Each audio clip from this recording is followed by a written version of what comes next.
जिसकी भोजन में रुचि है वो भी विषयी है, ध्यान रखना। विषयी माने जिसकी किसी भी विषय में रुचि है, किसी की शब्द में है, किसी की स्पर्श में है, किसी की रूप में है, किसी की रस में है, किसी की गंध में है, किसी की शब्द में रुचि है। मृग मारा जाता है बेचारा, वो बड़ा संगीत का अनुरागी है ना, संगीत में उसकी आसक्ति है। तो जो पारधी होता है, जो व्याध होता है, वो ऐसी सुंदर संगीत सुनाकर पहले उसकी गति मंद करता है, क्योंकि हिरण बहुत तेज दौड़ता है ना। अब ऐसे तो उसके पीछे पीछे दौड़ना कठिन है। फिर जो व्याध होता है ना, वो बड़ा सुंदर सुमधुर गीत गाता है। आहा, हिरण उससे आकर्षित होता है, उसकी गति मंद हो जाती है, और जैसे उसकी गति मंद होती है, शिकारी अपना काम करता है। अरे हिरण तो ऐसा आसक्त होता है संगीत में, शायद मैंने आपको कभी सुनाया भी था ना। अरे सींग बेच पैसा करो, मांस रांध तुम खाओ। हिरण कह रहा है शिकारी से जिसने बाण चलाया है, बोले अरे शिकारी अब मेरी एक अंतिम इच्छा पूर्ण कर देना। कह रहे ये जो मेरे सींग हैं ये बाजार में बड़े मूल्य में बिकते हैं। कह रहे सींग बेच पैसा करो और मांस रांध तुम खाओ, पर मृगछाला पे बैठकर फिर वही गीत तुम गाओ। जिस गीत को सुनाकर तुमने बाण मारा है, इस मृगछाला पे बैठकर फिर वही गीत तुम गाओ। ऐसी आसक्ति होती है, ऐसा आसक्त होता है। और आसक्त दुर्बल होता है। अगर आसक्ति विषय में है तो दुर्बल है, आसक्ति प्रभु में है फिर तो कहना क्या।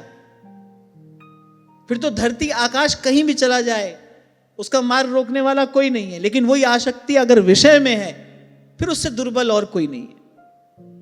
तो ऐसे शब्द, स्पर्श, रूप, रस, गंध, किसी भी विषय में अगर हमारी आसक्ति है तो वो विषयी है। भोजन बड़ा प्रिय लगता है, जैसे अभी 2 दिन पहले बात हो रही थी, क्या बनाएं क्या खाएं, इसी में मन लगा रहता है, इसी की चिंता है। ये भी विषय का ही सेवन है।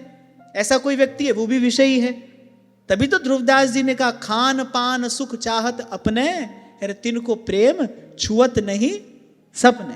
तो व्यास जी कह रहे व्यास न कबहू उपजी है, विषयन के अनुराग, साधु चरण रजपान बिन, मिटे न पुर को दान।